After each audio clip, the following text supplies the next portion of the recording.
ውድ ቤተሰቦቼ የኖላዊ ድራማ ተከታታዮች ሰላምና ምናሴ በአቶ መስፍን ላይ ያደረጉትን ነገር እንዴት አያችሁት? ረጋ ማለት ነበረባቸው ወይስ እናታቸው ባለችው መሰረትና እናታቸውን በተረዱት መሰረት ሄደው አባታቸውን እንደዛ ከፍ ዝቅ አድርገው መናገር ነበረባቸው? እንግዲህ እዛ ድራማ ላይ ምናሴ ከማንም ከምንም በላይ አስተዋይና በጣም አርቆ አሳቢ ጎበዝ፣ ለሚናገራቸው ቃላቶች ጥንቁቅ የምንለው ልጅ ነው። ከዛም ባለፈ ለእናቱ መከታ፣ ለቤቱ ደግሞ ያው ወንድ ልጅ አይደለ፣ እንደዛም ሆኖ ትንሽም ቢሆን የሚችለውን ያገል የሚታገልና በጣም ጎበዝ ልጅ ነው። ነገር ግን እናቱ እንደዛ ስለሆነች ብቻ ሂዶ አቶ መስፍንን መናገር የሌለበትን ቃላት ተናግሮ አቶ መስፍን እንዴ ቆይ ወንድ ልጅ ለአባቱ እንደዚህ ነው ማለት ነው ብሎ ውስጡን እስከሚሰማው ድረስ ነው ማለት ያዘነው። ሰላምን ብትሆን ካያችኋት አቶ መስፍንን መች ነው የምትሄደው? እንደውም እንገላገልክ ይመጣል አይመጣም እያልን ከምንጠብቅ ሂድና እንገላገል፣ ያንተ መሄድ እኮ አዲስ አይደለም ስትልም ተናግረዋለች። አቶ መስፍን ቃላት አጠረው። ልጆች ለምንድን ነው በዚህ ደረጃ የተቀየሩት? ለምንስ እንደዚህ ሊሆኑ ቻሉ? እያለ ነው። ውድ እና የተከበራችሁ ቤተሰቦቼ ሰላም እያላችሁበት ሰላማችሁ ይብዛልኝ። እንኳንም ወደ ቻናሌ በደህና መጣችሁ። አዲስ ከሆናችሁ ደግሞ የኔ ቀን የኔ መልካሞች ላይክ እና ሰብስክራይብ እያደረጋችሁ ባካችሁን ቻናሌን አሳድጉልኝ ማለት ነው። ለእናንተ ምንም የሚቀንስባችሁ ነገር የለም። እግዚአብሔርን ባካችሁን ላይክ እና ሰብስክራይብ አድርጉልኝ። በተለይ ላይክ ቪው እይታ አለው፣ እውነት አለው። ግን ላይክ የሚባል ነገር እኔ የምጠይቃችሁ ጥያቄ ማለት ነው ቤተሰብ እውነት ይጎዳሉ ወይ ነው?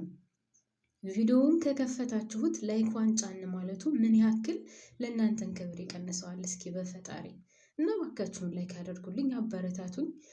ለማንኛውም ስለምታበረታቱኝም ደግሞ ከልብ ነው የማመሰግነው። እና አቶ መስፍን አሁን ጭንቀት ውስጥ ነው ያለው። እንግዲህ እንደዛ ሰላም ከተናገረችው በኋላ እስካሁን ባለው ሰዓት ድረስ አልመጡም፣ አልታየም።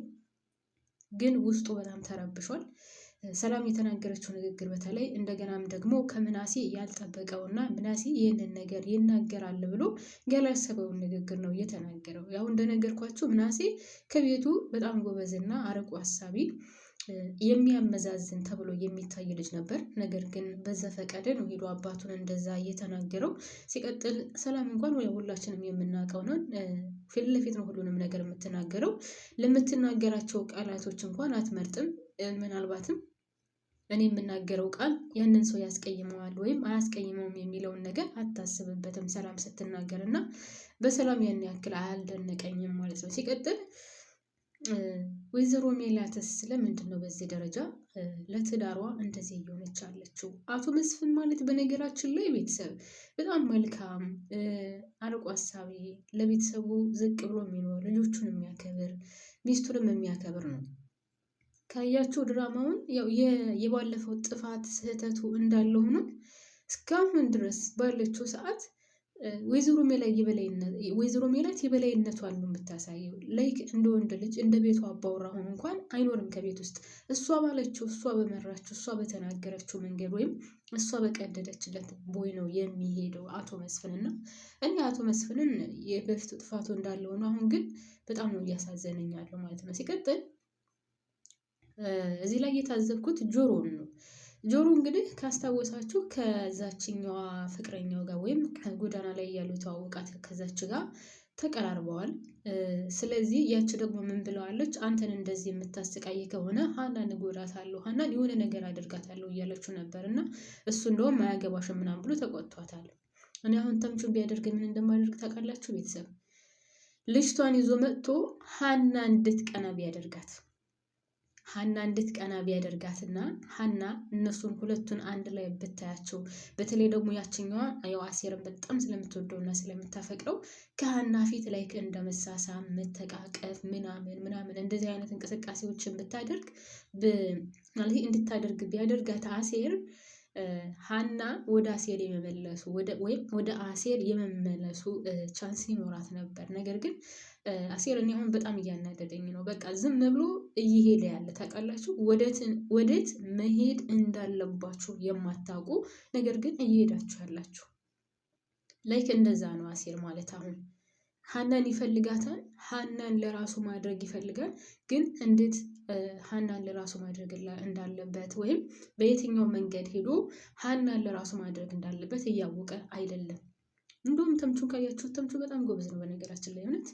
ከዛም ከዚህ የሚችልበት ጨዋታውን በደንብ አድርጎ ነው የሚችልበት እና አሴር በጣም እያናደደኝ ነው ያለው ማለት ነው። ሲቀጥል ደግሞ ወደ አቶ ኖላዊ እንሄዳለን። እንግዲህ አቶ ኖላዊ ሀና የሁሉንም ህይወት እየበጠበጠች ነው ያለችው በነገራችን ላይ ማለት ነው። አሁን ባለፈው የአቶ ኖላዊን ህይወት አበላሽታለች። እንዴት ለእሷ ትናገራለች? አቶ ኖላዊ ልጅ አይወልድም ብላ እንዴት ትናገራለች የሚለውን በጣም ብዙ ሰው በቁጣና በጉጉት ወይም ደግሞ እንዴት እንደዚህ ታደርጋለች የሚለውን በቁጣ የሚገልጽ መስሎ የነበረ ምንም የተባለ ነገር የለም።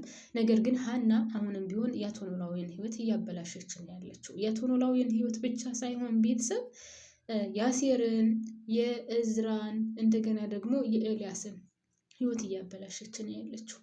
በአንድ ውሳኔ መቆም የማትችል ወላዋይ ሰው ብትኖር ከዛ ድራማ ላይ ሀና ናት። ልክ እንደ እናቷ ቤተሰብ የእውነት የማይገባት ማለቴ አሁን ሀና እየተማረች ናት፣ ዶክተር ናት ተብሏል አይደለም። እኔ ምንም አልገባኝም ማለቴ ዶክተር ሁና በቃ ለዚህ መድኃኒት ይሄ ነው፣ ለዚህ በሽታ ይሄ ነው መድኃኒቱ ብላ መስጠት ነው። አይሩን ነው ማለቴ የተማረ ሰው ሲባል እኮ ማመዛዘን እንኳን ይችላል አይደል? እንደ ቤተሰብ ሀና በጭራሽ እያመዛዘነች አይደለም። አሁን አቶ ኖላዊ ይወልዳል አይወልድም የሚለውን ነገር እኮ እሷ እርግጠኛ አይደለችም። ገብቷችኋል? አቶ ኖላዊ ቢያገባ አሁን በፊት አሁን የአሁኑን ተውትና አቶ ኖላዊ አሁን ሀና ከሱ ጋር እያለች በፊት ቢያገባ ኑሮ ማን ነው የሚጎዳው? ሀና ናት የምትጎዳው። ለሀና ብሎ እኮ ነው እስከዛሬ ድረስ ያላገባው።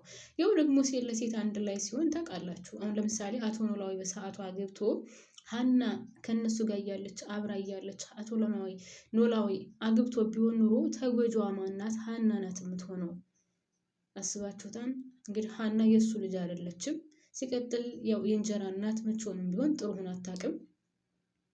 ስለዚህ ሀና ትጎዳለች ብሎ ነው ያላገባው። ምናልባትም አልወልድም ያላትም በዛ ምክንያት ይሆናል። አግባግባ እንዳትለው ልጅ አልወልድም ያላትም በዛ ምክንያት ይሆናል። ያም ሆነ ይህ አቶ ኖላዊ ያላገባው ሀና እንዳትጎዳና እንዳትጎዳ፣ ሌላ ካገባሁም ይቺ ልጅ ምናልባትም ይከፋታል፣ ያቺ የማመጣት ሴት ለሀና ጥሩ ላትሆን ትችላለች፣ ታስቀይምብኛለች፣ ይከፋታል፣ ቤተሰብ የላትም ከኔ ውጭ ብሎ አስቦ ነው እዚህ ደረጃ እስከሚደርስ ድረስ ያላገባው። ግን በምን መንገድ መታ አቶ ኖላዊን ሳታስፈቅድ ለዛች ሄዳ አባዬ እኮ አይወልድም ይህንን ነገር እንዴት አልነገረሽም ብላ መናገር አልነበረባትም። ሲቀጥል ደግሞ እቺ ፋኖስን ብትሆን ሀና የነገረቻትን ነገር ተቀብላ አቶ ኖላዊ ጋር እንደዛ መጮህ አልነበረባትም። ለምን መጣክ? ምንድነክ? አንተ እኔን ብቻ ሳይሆን ፈጣሪህንም የዋሸህ ሰው ነህ። እንዳንተ አይነት ሰው አልፈልግም። ላይክ ወይዘሮ ሜላት አቶ መስፍንን ውሻ አድርጋ እንዳባረረችው ፋኖስን ብትሆን አቶ ኖላዊን ውሻ አድርጋ ነው ያባረረችው። አልተረዳችሁም፣ አላወሩም። ስለ ልጅ ጉዳይ እንኳን አንድም ቀን አንስተው አውርተው አያውቁም። ነገር ግን ነገሩን ሁሉ ጥቅልል አድርጋ ጭንቅላቱ ላይ ጥላ ሳትጠይቅ ሳትረዳ ምክንያቱ ምንድን ነው ችግሩ ምንድን ነው ብላ ሳትረዳ ጮኸችበት። አይደለም እኔንና ፈጣሪህንም የምትዋሽ ሰው ነክ፣ እንዳንተ አይነት ሰው አይቻላቅም፣ ትልቅ ሰው አይደለሁም ምናምን ብቻ አይታችኋል። በጣም ጮኻበታለች። ይሄም እንግዲህ ሀና ናት ምክንያቱ። እኔ ግን በጣም ፈርቼ ነበር በነገራችን ላይ አቶ ኖላዊ ይህንን ነገር ሀና ስትነግረው ወይም ሀና እንዳደረገችው ሲያቅ ከሀና ጋር ብዙ ችግር ይፈጠራል ብዬ ነበር። ምንም አላላትም።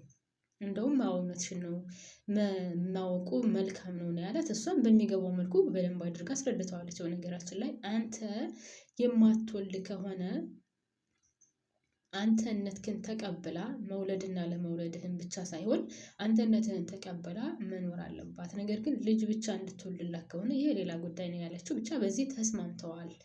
ግን እንግዲህ ፋኖስም የተቀበለችበት ጉዳይ ምክንያት ማለት አንግል በጣም ጥሩ አልነበረም። እኔ በጭራሽ አልተመቸኝም። ብቻ ከዛም ከዚህም የአቶ ኖላዊ ህይወት በዚህ ድራማ ላይ በጣም ያሳዝናል።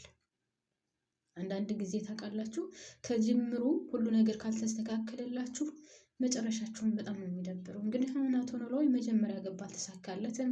ከዛ ከሀና ጋር ህይወቱን ቀጠለ። ሀና የራሷን ህይወት ለመያዝ ተፍተፍ እያለች ነው። ከዛ እሱ ብቻውን ይቀራል። አያችኋል። ህይወት እንደዚህ ናት። መልካም ስትሆኑ ምናልባት በፈጣሪ ልታገኙት ትችላላችሁ፣ ግን በምድር ላይ እግዚአብሔርን መልካም ስትሆኑ ሁልጊዜ ተጎጂ ናችሁ። የዋህ ስትሆኑ ሁልጊዜ ተጠቂ ናችሁ። መልካም ስታስቡ ሁልጊዜ እናንተ ናችሁ የምትጎዱት። እና ለምን እንደሆነ አላውቅም።